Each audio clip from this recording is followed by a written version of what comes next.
सब लोग सहयोग के सबके साथ। जी जी जी सर, जी सर। शिल्पा का तो इससे डरते हैं, वो सोच रहे हैं कि जैसा चल रहा है अच्छा चल रहा है, मुझे अच्छी नौकरी मिल गई है, अब मैं इसके बारे में आगे क्या सोचूं।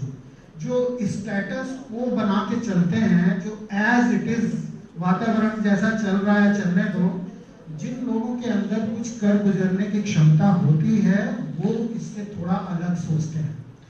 और रिस्क फैक्टर जो जिसको मैंने बहुत प्रोमिनेंटली मैं कह रहा हूँ बार बार, अगर आप में आ गई तो ये समझ लीजिए कि आप इस क्षेत्र में सफलता आपको जो है आपके कदम चूमेगी। जब कमलापत सिंघानिया यहाँ पर टेक्सटाइल के मालिक हुआ करते थे और कानपुर कोई 50 साल पहले कानपुर मैनचेस्टर माना जाता था, अब तो उनकी इकाइयाँ सब रुग्ण हो गई हैं और बहुत सारी इकाइयाँ बंद भी हो गई हैं। तो मुझे बताया गया कि उन्होंने अपने घर के बर्तनों को गिरवी रखकर जो पैसा मिला था उससे पहली इंडस्ट्री डाली थी। ये जेके ग्रुप की शुरुआत है। तो अगर इस रिस्क को उठाने की क्षमता आप में है और आपके पास टेक्निकल नो हाउ आपने गैदर कर लिया है, अगर आपको अपने अनुभव से कुछ ऐसी चीजें प्राप्त हो गई हैं, तो आप निश्चित रूप से एक अच्छे उद्योगी बन सकते हैं। आज का जमाना तो एजुकेशन का है भाई, आप एमबीए भी कर सकते हैं, आप इंजीनियरिंग के छात्र भी हो सकते हैं, आप लाइफ साइंसेस की भी डिग्री ले सकते हैं, लेकिन आज से 50 साल पहले इतना ज़्यादा एजुकेशन का इतना ज़्यादा चलन नहीं था। मैंने बताया कि कुछ ऐसे भी लोग उद्यमिता में सफल हुए जिनके पास कोई फॉर्मल डिग्री नहीं थी। माइक्रोसॉफ्ट के मालिक बिल गेट्स के पास कोई फॉर्मल डिग्री नहीं है, लेकिन उसके बाद भी उन्होंने जो काम करके दिखाया वो बहुत सारे पढ़े लिखे लोग नहीं कर पाते। अब मैं अपने विश्वविद्यालय पर लौट के आता हूँ। पिछले 1 वर्ष में कुलपति जी का ये विजन रहा है कि एक ऐसी सेल की स्थापना हो जो इनोवेशन और एंटरप्रेन्योरशिप पर काम कर सके, और गवर्नमेंट की भी ये प्रयास है कि स्टार्टअप को बढ़ावा दिया जाए। न केवल पढ़े लिखे लोग बल्कि जो पढ़ रहे हैं, जो हमारे अभी स्टूडेंट हैं 3rd ईयर 4th ईयर के छात्र, वो भी स्टार्टअप में अपना नाम कमाएं। और यही काम हमारे त्रिपाठी जी ने और शिल्पा जी ने करके दिखाया है। और ये 2 बच्चे जिनको मेरे सामने खड़े हुए हैं और इन्होंने जो काम उनके निर्देशन में अपना पूरा किया है और दूसरे छात्रों को प्रेरणा दे रहे हैं, मैं समझता हूँ वो बधाई के पात्र है। मैं आप सभी को बहुत बहुत बधाई देता हूँ और ये चाहता हूँ कि 2 बच्चों की तरह आप भी उद्यमिता और इनोवेशन के क्षेत्र में काफी नाम कमाएं। धन्यवाद।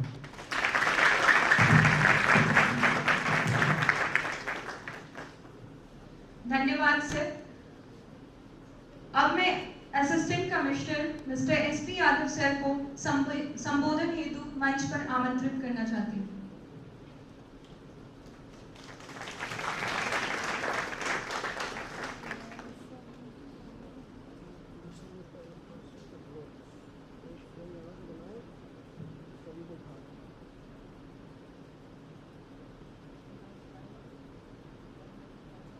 धन्यवाद। मंचासी प्रोफेसर सुधीर अवस्थी जी, शिल्पा कायस्था मैम, कृष्ण मित्रा मैम,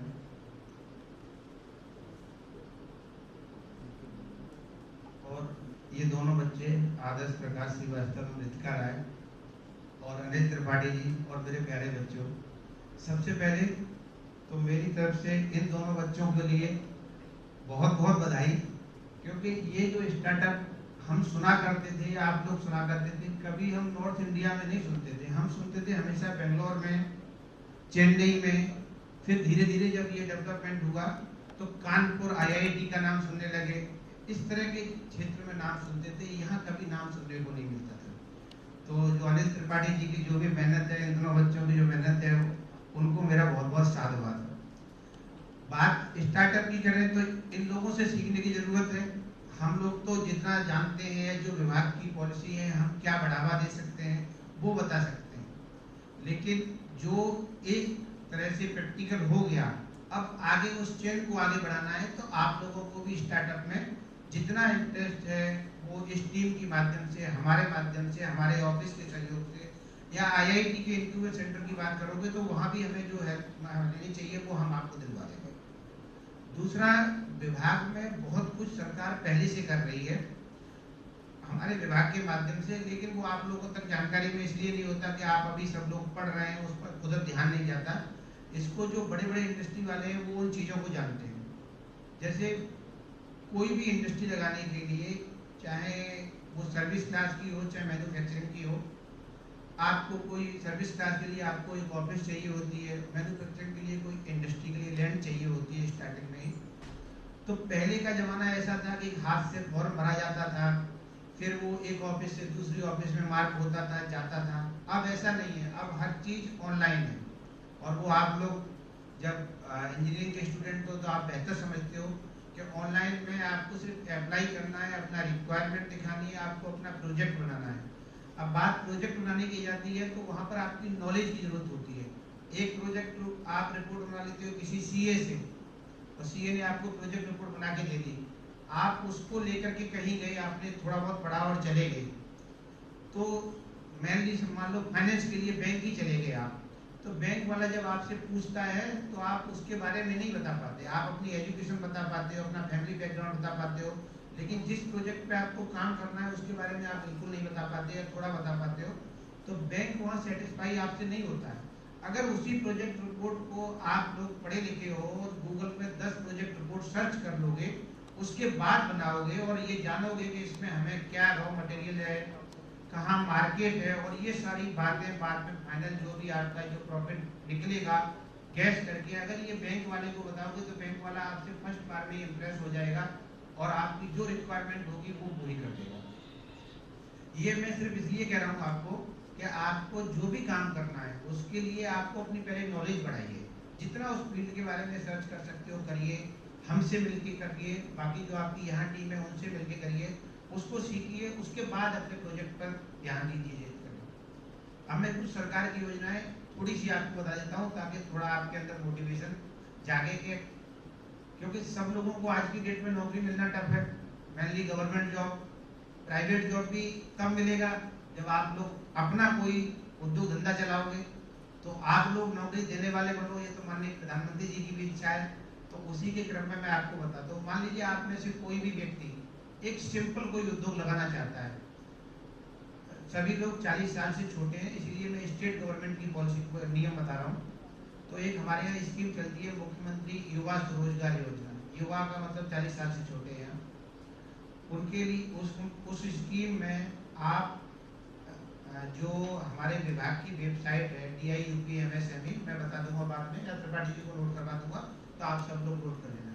आप ऑनलाइन उस पर आवेदन करोगे, अपना प्रोजेक्ट रिपोर्ट डालोगे, बैंक आपको उस मैन्युफैक्चरिंग सेक्टर के लिए 25 लाख तक का लोन करती है और सर्विस सेक्टर में 10 लाख का। अब आपको 25 लाख का लोन तो आप बैंक से भी ले सकते हो, बट आप नए उद्यमी हो या भविष्य में उद्यमी बनने जा रहे हो, इसलिए सरकार इस पर फ्लैट 25% सब्सिडी देती है। फॉर एग्जाम्पल आपने 25 लाख का लोन लिया तो आपको 6.25 लाख रुपये सरकार की तरफ से ग्रांट रहेगी। ये इसलिए दिया जाता है कि जो आपसे पहले 5 साल पहले से कोई अपना उद्यम चला रहा है तो उसका जो वेल सेटल्ड उद्यम है वो उसे कोई घाटा नहीं सहना है, उसे कोई मार्केट में कंपटीशन नहीं करनी है। आपका नया है तो आपको कंपटीशन करनी है, तो ये सरकार की तरफ से 6.25 लाख रुपये की ग्रांट होती है। ये मैं छोटी चीज़ बता रहा हूँ, 25 लाख 10 लाख, इसलिए क्योंकि ये हर आदमी की रेंज में होती है। बाकी स्कीम तो 2 करोड़ 5 करोड़ 10 करोड़ सब की होती है, वो बड़े बड़े उद्यम के लिए होती है। बट ये 10 लाख वाले में भी आप कोई शुरू करते हो, कोई भी छोटा उद्यम वो शुरू हो जाता है तो 2.5 लाख सब्सिडी मिलती है। और उस स्टार्टिंग की 2.5 लाख बहुत कुछ होती है, या स्टार्टिंग की 6.25 लाख बहुत कुछ होती है। अब मैंने ये स्कीम सिर्फ एक नाम लिया है, इसके अलावा अगर कोई ग्रामीण एरिया में कुछ काम करना चाहता है, ग्रामीण क्षेत्र में अपना उद्यम करना चाहता है, किसी की इच्छा होती है वही गाँव से उद्यम करता है कि मैं अपने गाँव में जाके कुछ रोजगार लगाऊंगा, तो उसके लिए 35% सब्सिडी है। ये सब्सिडी का मतलब यहाँ सरकार द्वारा दी गई ग्रांट है, तो आप जितने का प्रोजेक्ट लगा रहे हो उसका 35% सरकार देती है। ये मैं सामान्य चीज़ों में बता रहा हूँ। इसके अलावा फूड प्रोसेसिंग पॉलिसी होती है, उसमें 40% तक है, मतलब जो खाद्य से जुड़े हुए काम है। इस तरह सरकार की हर जगह जो भी इस टाइप के काम है सब में सरकार की तरफ से कुछ ना कुछ सहयोग है। तो आप लोग नेट पर सर्च कर सकते हैं, देख सकते हैं और अगर कहीं कुछ समझ में ना आए, मतलब थोड़ा डिफिकल्ट लगे, तो आप सीधे हमारे पास आ जाना, हमारी ऑफिस, हम सब कुछ बता देंगे। क्योंकि आप नए उद्यमी हैं, तो हम भी चाहते हैं अधिक से अधिक उद्यम लगे। हम इंडस्ट्री विभाग के अधिकारी हैं, तो हमारा तो उद्देश्य यही होता है ज़्यादा से ज़्यादा उद्योग धंधे लगें और अधिक से अधिक लोगों को रोजगार मिले। अब इसके अलावा मैं बताना चाह रहा था, जैसे मान लीजिए आपको लैंड का इशू है, मान लो स्टार्टिंग में किसी को लैंड का इशू आता है या किसी ऑफिस का इशू आता है, कुछ नहीं, आपको निवेश मित्र पे डालना है। कानपुर नगर तो ऐसा है कि बगल में जो आपके पास में UPSIDC बोलते हैं, जो लखनपुर में है, वहाँ पर जमीन के लिए अथॉरिटी है, DIC भी जमीन के लिए अथॉरिटी है, जहाँ से मैं आया हूँ DIC। उनके हमारे पास ज़मीन कम होती है, उनके पास ज़मीन बहुत ज़्यादा है, तो कोई इंडस्ट्री लगाने के लिए ज़मीन वहाँ से मिल जाती है, सारा कुछ ऑनलाइन है। अब आप ज़मीन ले लोगे तो उसके बाद आपको चाहिए कि किसी भी काम के हिसाब के NOC चाहिए होती है, किसी को फायर की NOC चाहिए, किसी को पॉल्यूशन की NOC चाहिए, किसी को ड्रग की NOC चाहिए, मतलब जिस टाइप का जो बिजनेस करता है, ये सारी NOC निवेश मित्र पर ऑनलाइन मिल जाती है। आप अप्लाई करोगे, अपनी जो भी फीस होगी नॉमिनल फीस करोगे, उसका सबका टाइम पीरियड होता है, किसी का 1 महीना, किसी का लगता है मैक्सिमम 90 डेज है, मैप अप्रूवल तक का 90 डेज है। इन सब में आप निवेश मित्र में जब ऑनलाइन अप्लाई कर देते हो तो ऑटोमेटिकली 90 डेज में जवाबदेही बनती है, और हम हर महीने उद्योग बंधु की मीटिंग कराते हैं। उसमें DM जो भी होते हैं, DM कानपुर, उनकी अध्यक्षता में मीटिंग होती है। उसमें समीक्षा भी करते हैं कि किसी नए उद्यमी ने कौन कौन सी NOC के लिए अप्लाई किया है, उसमें क्या ऑब्जेक्शन है और क्यों क्यों, मतलब किस किस कारण से नहीं हुआ है, तो हम रिव्यू भी कराते हैं। उसके अलावा आपको NOC भी दिलवाते हैं, सारी आपको NOC मिल जाती है। उसके बाद सरकार की तरफ से जो ग्रांट मिलनी होती है वो भी मिल जाती है। जब आपका उद्योग चलने लगता है, उद्योग चलने में आप इंडिया में मार्केट करते हो, बाहर भी मार्केट करते हो, जो बाहर माल भेजते हो उस पर भी हम सब्सिडी दिलवाते हैं। जैसे एक्सपोर्ट जब करने लगोगे आगे चल करके, ये सिर्फ अभी ब्रीफ कॉन्सेप्ट दे रहा हूँ, आगे जब आपको जरूरत होगी तब आपको डिटेल में पता चल जाएगा। जैसे कोई माल जाता है यहाँ से दूसरे देश में, कंटेनर भेजा गया, तो अन्य देश जो पास के देश हैं वो उनका सस्ता पड़ता है, तो हमारा जो ऐसा सिस्टम, जैसे मतलब हम यूपी हैं, यूपी लैंड लॉक स्टेट है, अब गुजरात से जो जा रहा होगा उसके लिए भाई समुद्र का किनारा है, उसको कम खर्चा आएगा। तो हम लोग जो लैंड लॉक स्टेट में रहते हैं उन लोगों के लिए जो हमारा शिपमेंट होता है, तो 20 फीट के कंटेनर पे हम 6000 की सब्सिडी, 40 फीट के कंटेनर पे 12000 की सब्सिडी। कोई विदेश में किसी मेले में प्रतिभा करता है तो 2-2 लाख की तक छूट होती है। ये मैं शॉर्ट में बता रहा हूँ, डिटेल अंदर बहुत है कि आप एयर में जाओगे उसमें भी प्राइस पे। तो मेरे कहने का तात्पर्य ये है, आप अपने स्तर पर नॉलेज इकट्ठा करिए। बाकी उत्तर प्रदेश सरकार एवं भारत सरकार की सभी स्कीमें आपके साथ हैं, आपका हम पूर्णतः सहयोग करेंगे। यहाँ मैं त्रिपाठी जी को अपना नंबर दे दूंगा, आप मेरे कार्यालय में आइए, हमेशा आपका स्वागत है। आपको जिस चीज़ की जानकारी मिलेगी, जो चाहिए होगी सारी जानकारी मिलेगी, और एक भी प्लेटफॉर्म पर सारी चीज़ें मिल जाएंगी। धन्यवाद।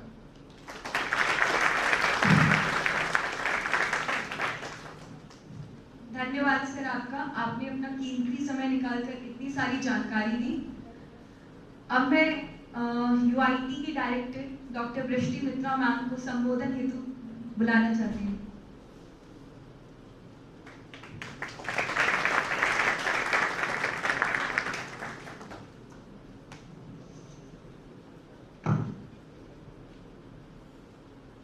Honorable Pro Vice Chancellor Sir, Professor Sudhir Awasthi ji, Mr. S.K. Yadav, Assistant Commissioner, Industries Division, Shilpa Kaisper ma'am from the Innovation Cell, Deepak sir, Anil sir, all my other faculty members, dear students, Adarsh and Ritika. It gives me immense pleasure to be here today at the the inauguration of the website for their venture called Answer Coach. These two students happen to be students of UIT, और जैसे कि त्रिपाठी जी ने बताया, they are the pioneer venture of this cell. ये जो incubation cell है, ये actually 2019 में शुरू हुआ था, if I'm correct. And in fact, it was one of, again, a UIT faculty member, Dr. Rashi Agarwal, who had started it, but now it is, with the blessings of VC sir and his guidance, it has become way larger. And Shilpa ma'am and Anil sir is doing a commendable job looking after it. I was told, I had asked Ritika yesterday, give me some information about your venture, what are you doing? So she told me that this was started in 2000, if I'm correct. Sorry, 2020. my mistake. 2020 in the offline mode right in the beginning, and when this pandemic issue started, then they went into the online mode. So if I'm correct, right now you're in the 4th year. So in 2020, you're probably in your 2nd year. So in your 2nd year to start thinking about a venture or starting something on your own is actually very, very commendable. And 2020 was the time when we all went into this online mode of teaching because of the pandemic situation, where all of our teachers, as teachers, we were struggling to learn the ropes, how to teach you online, all about the LMS and all that. Probably तुम्हीं लोगों के साथ internship करना चाहिए था, शायद teachers को अच्छा हो जाता, जल्दी हो जाता सीखना हम लोगों का. But anyways, right now you are supposed to be recognized as a NASSCOM 10,000 startups में. And they've also got incubation offers from IIM Bangalore. But luckily for us that they're still here and they would like to stay at CSJM because they are our students, and they are 2 students from 2 different departments. That makes it even better. That one is from CSE and the other one is from ECE. So we would like a lot of collaborative work, and there's nothing more satisfying than doing something on your own creation. You're your own boss, so you don't have to answer to anybody. But again, you also have to take the pitfalls, because everything is not a bed of roses. Problems bhi honge, so you have to take the success as well as the failure. And today probably they'll tell you all about the whole process as to what they went through and how you can think about it. I was just listening to Mr. Yadav telling you all about the different avenues which are there if any of you want to start something. And he said something about when you send a proposal to a bank or someone is looking at it, that you should have what we learn. I'm from chemical engineering. I can tell you that we have a course in 3rd year which is called project engineering, and where we do something called a feasibility report. I think sir was talking about something like that. So any of you who are in 3rd year or will be going to 3rd year, remember that these are things that we actually teach you, and now you know why those things are taught to you. That when you cannot say that I want to open up or start up this business or this venture. You have to tell them why. Is there a market for it? What is it? The pros, cons, everything. That is called the code feasibility report, where it's supposed to show that you can break even, etc.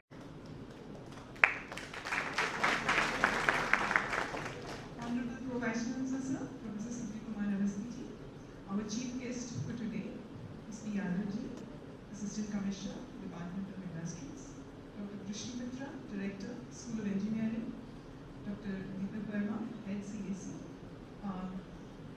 Adarsh and Ritika, all our faculty colleagues, Mr. Anil Kumar Tripathi, dear students, I extend a very hearty welcome to you on behalf of the Innovation and Entrepreneurship Incubation Cell on this occasion, which is very, very dear to all our hearts.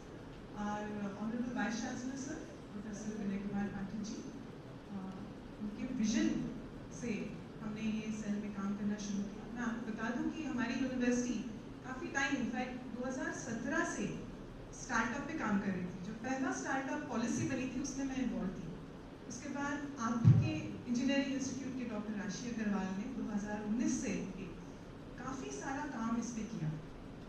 और जब हमारे vice chancellor sir ने take up किया, हमारे यहाँ पे एक separate building में एक इनोवेशन और एंटरप्रेन्योरशिप सेल की स्थापना हुई थी. इस सेल में हमने पिछले, आप कह सकते हैं, 8 महीनों में कोशिश की है कि इनोवेशन एंटरप्रेन्योरशिप का अवेयरनेस हम हर एक के पास, हर एक में ये अवेयरनेस, और आप कह सकते हैं आपके दिलों में ज्योति जगाएं कि इसके बारे में भी आप लोग सोचें.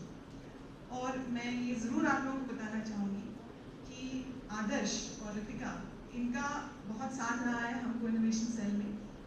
और इस सब की जर्नी जो शुरुआत होती है, तो मेरा उद्देश्य आज आप लोगों को इस कुछ टाइम में, जब बिफोर हम लोग ये लॉन्च करते हैं, जो कि मेन अट्रैक्शन है, और इन लोगों की जो वार्ता होगी, जो आपको बताएं कि इन्होंने कैसे अपना जर्नी शुरू किया, मैं थोड़ा सा आपको इस इनोवेशन सेल के बारे में बताना चाहूँगी, ताकि आप लोगों में भी अगर कोई भी, और आई एम श्योर ये जागृत करेंगी आइडिया, तो आप ज़रूर इस सेल की तरफ कदम उठाएं.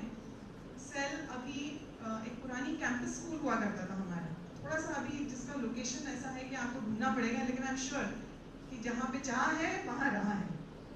तो आपको बिल्डिंग ज़रूर मिलेगी. आप अंदर आएंगे तो आप हैरान होंगे कि वहाँ पे आपके लिए बहुत कुछ है जानने के लिए, समझने के लिए, और बहुत सारे मेंटर्स हम और कोशिश भी कर रहे हैं कि चीज़ें हो जाएं, बट डेफिनेटली एक स्पेस है और कुछ हो ना हो जहाँ पे आप लोग आके अपनी आइडियाज़ को आराम से बैठ के डिस्कस कर सकते हैं, मेंटर से बात कर सकते हैं। आपको अपनी अगर मीटिंग्स भी करनी है तो वहाँ पे एक मीटिंग रूम भी है जहाँ पे आप आके अपनी आइडियाज़ को चैन से डिस्कस कर सकते हैं। अब ये जो इनोवेशन इंक्यूबेशन सेल है, अगर आप सोचेंगे कि कहाँ से हम इस सब चीज़ की शुरुआत करें, हमारे चीफ गेस्ट सर ने ऑलरेडी आपको इतनी सारी चीज़ें बता दी हैं कि आपकी गवर्नमेंट और हमारा CSM यूनिवर्सिटी भी हर तरीके से आप लोगों के साथ है, आप अपना एक कदम बढ़ाना शुरू करिए। लेकिन उससे पहले जो इंक्यूबेशन सेल में हम लोग करना चाह रहे हैं, उसकी मैं आपके सामने एक बात रखती हूँ। पहला तो हमारा काम है अवेयरनेस क्रिएट करना। इसके तहत हम लोग ऑलमोस्ट हर मंथ में कुछ प्रोग्राम्स आप लोगों के लिए क्रिएट करते हैं। आपको ये जान के भी खुशी होगी कि हमारा एक इंस्टीट्यूट इनोवेशन सेल है जो मिनिस्ट्री ऑफ एजुकेशन के अंडर रजिस्टर्ड है। इसके तहत मिनिस्ट्री ऑफ एजुकेशन की तरफ से भी हमको बहुत सपोर्ट मिलता है अलग अलग प्रोग्राम करने के लिए। उसमें से अदर देन द टॉक्स एक इम्पॉर्टेंट इवेंट होता है हैकेथॉन्स या इनोवेशन चैलेंजेस का, क्योंकि कोई भी स्टार्टअप या इनोवेशन के लिए सबसे पहला आपके अंदर आइडिया जनरेट होना इम्पोर्टेंट होता है। और आइडिया या स्टार्टअप के लिए जो सोच है, जो माइंडसेट है, माइंडसेट चेंज की जरूरत है। लोग कहते हैं from job seekers to job givers, right?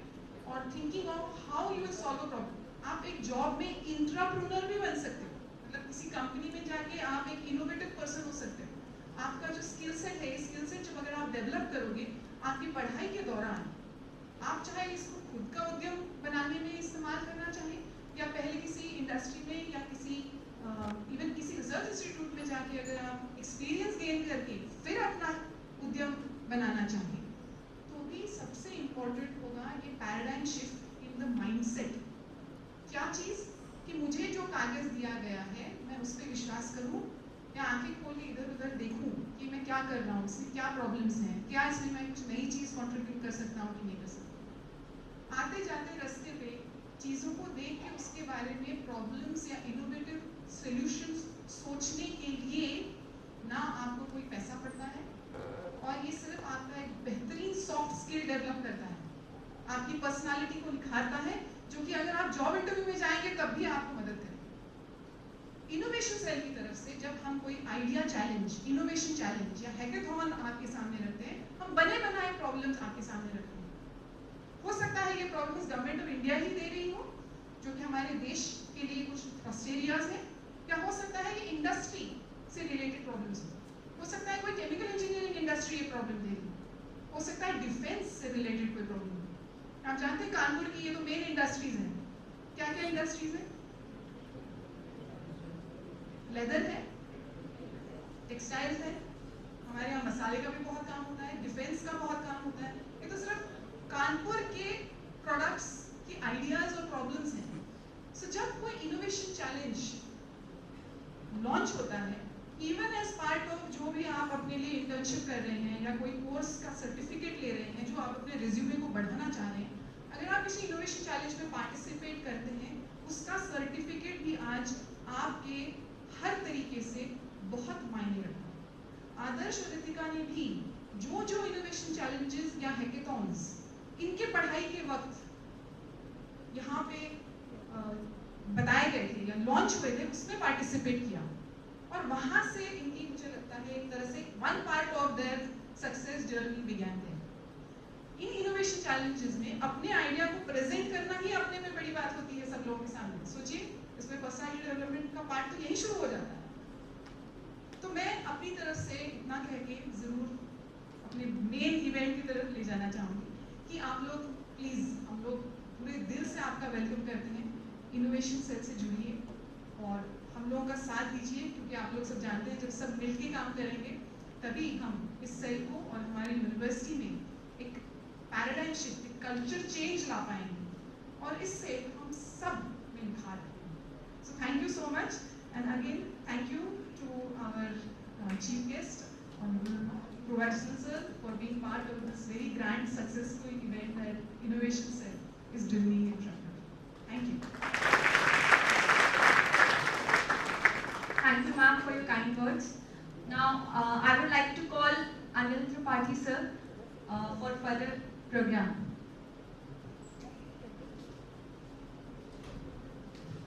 किसी भी स्टार्टअप की सक्सेस केवल एक चीज पर डिपेंड करती है और वो है परिवार के सहयोग पर। अगर परिवार का सहयोग नहीं है या पीछे परिवार का हाथ नहीं है तो कोई भी बच्चा किसी भी तरीके का कोई भी स्टार्टअप खड़ा नहीं कर पाएगा। नो डाउट अगर इन दोनों ने स्टार्टअप शुरू किया है तो इनके पीछे भी कहीं ना कहीं एक परिवार की कोई ना कोई ताकत होगी और मैं उस ताकत को इस मंच के माध्यम से कहीं ना कहीं सबके सामने लाना चाहता हूं कि ये वो ताकत है जिसके माध्यम से इन दोनों को ये प्रेरणा मिली कि इस तरीके की नई चीजों में आप आगे बढ़ो, हम सहयोग करेंगे। तो मैं मंचासीन पदाधिकारियों से निवेदन करूंगा कि मुझे अनुमति प्रदान करें कि मैं उनके परिवार के जो लोग यहाँ पर उपस्थित हैं मैं उनका सम्मान कर सकूं। आदर्श के फादर को मैं बुलाना चाहूंगा मंच पर।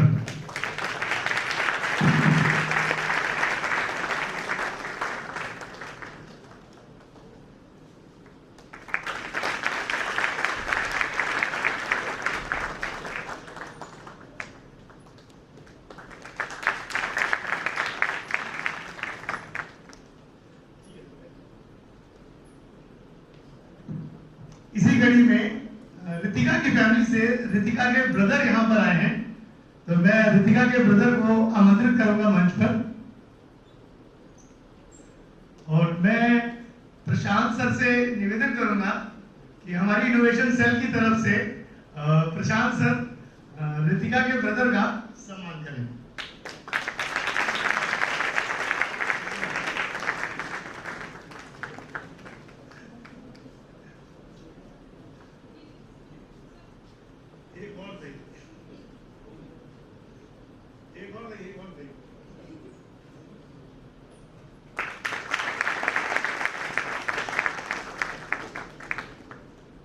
थैंक्स अम्मा।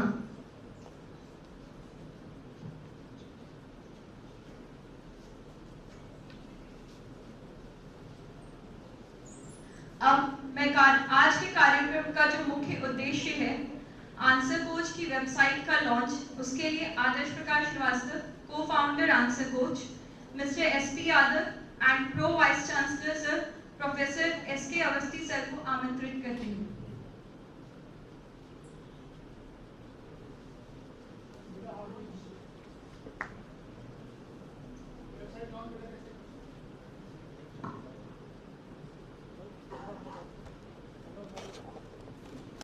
कुछ सीखने के लिए मैं कुछ सिखा तो नहीं सकता हूँ, बट हाँ जो मेरे साथ हुआ, जो मेरे साथ प्रॉब्लम्स हुई, जो किस तरह मैंने क्लासेस छोड़ी, बंक करके मैं अपना काम करता था, किस तरह मैंने इधर उधर से करके अपने काम को कंप्लीट किया, किस तरह से सारे टीचर्स का मैंने सपोर्ट लिया, वो सारी चीज मैं आज बताऊंगा।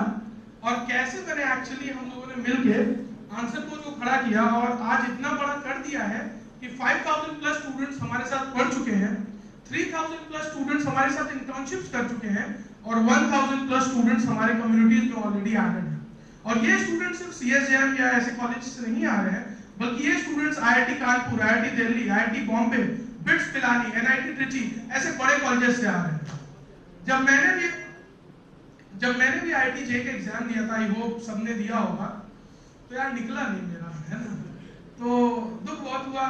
फिर मुझे लगा कि ये अच्छी यूनिवर्सिटी थी और आईआईटी कानपुर के बहुत पास थी, तो मुझे लगा ये बेस्ट अपॉर्चुनिटी होगी मेरे लिए, इसको ले लेते हैं, फिर आईआईटी कानपुर का एक्सेस मिल जाएगा। तो मैंने सीएसजेएम यूनिवर्सिटी को चूज किया और यहाँ पे मैंने एडमिशन ले लिया। अब स्टार्टअप के लिए मैं एक्चुअली अपना एक पिच बोल लेता हूँ। स्टार्टअप के लिए मेरा इंटरेस्ट बहुत पहले से था। मेरा एक बहुत सिंपल सा पॉइंट है आप सबके लिए कि जो आपको करना है उसको जितना जल्दी आप जान लो कि मुझे ये करना है, उतना अच्छा होगा आपके लिए। तो मैं अपनी जर्नी का इस पिच के माध्यम से शुरुआत करता हूँ। Just a minute. सो अभी आंसर कोच एक NASSCOM 10,000 स्टार्टअप है। जिनको नहीं पता है NASSCOM क्या है, NASSCOM एक इंटरनेशनल बॉडी है जो सर्टिफाई करती है ऐसे अच्छे स्टार्टअप्स को जो अच्छा काम कर रहे होते हैं। तो हम लोग प्राउडली फीचर्ड है रोटरी इंटरनेशनल में, न्यूज 18 इंडिया, जागरण, व्यापार जगत, CSM यूनिवर्सिटी और इवन IIM बैंगलोर के NSRCL में भी हम लोग फीचर्ड हैं। तो ये थोड़ा सा रिव्यू है आंसर कोच के बारे में। अभी हमारे स्टूडेंट्स और कम्युनिटी मेंबर्स जिनके बारे में मैंने बताया, हमारी कम्युनिटी क्या करती है, आपको हम कनेक्ट करते हैं Amazon, Google, Flipkart जैसे जहां इन कंपनीज में लोग काम करते हैं, उनसे मदद करते हैं आपकी कनेक्ट होने के डायरेक्टली थ्रू आवर इवेंट्स। हमारे वर्कशॉप्स होते रहते हैं, फ्री वर्कशॉप्स होते हैं जिनको आप ज्वाइन कर सकते हो और उन लोगों से कनेक्ट हो सकते हो, अपने क्वेश्चंस पूछ सकते हो, उनके जितने भी सजेशंस है वो आप जान सकते हो इस प्लेटफॉर्म पे। अब एक्चुअली हम बढ़ते हैं अपनी कहानी की तरफ एंड मुझे ये चाहिए, देखिए कहानी थोड़ी बड़ी होने वाली है, but what I want is from all of you